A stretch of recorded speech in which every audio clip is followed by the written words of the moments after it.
E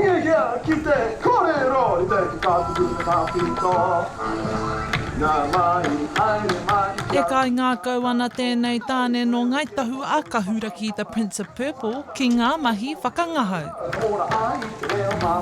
Ko tōku whakāturaka he whakakotahitaka o katoa i Maninirau, ko Maninirau te kupu Māori mo circus, me katoa i Māori.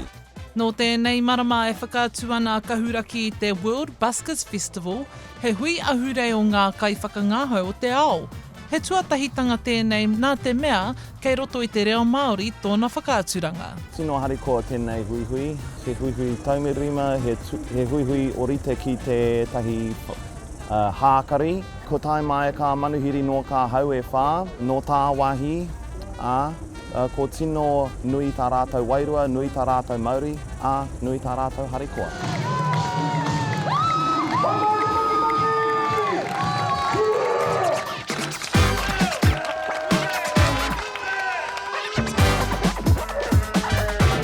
I tīmata te hui ahurei i te tau ko tahi mano e iwa tekau māwhā, nā kua hoki mai te hui ahurei ki ngā kai kōkiri kaupapa i Aotearoa nei, arā ko Drew rawa ko Peach. One of the key changes to previous festivals where we have a focus on Māori and Pasifika culture, art and also being part of the team, so the way we approach everything from how we manaki our artists to how we go out to the community. Nā runga i tērā, kua kawea mai e raua a Savannah Tukariri no Rāpaki, hei kai whakaata Māori. This is the first time that they've had any Māori and Pacific program at all, and so I really wanted to take full advantage of that and really showcase what Ngāi Tahu has, as well as what Māori and Pacific people can do.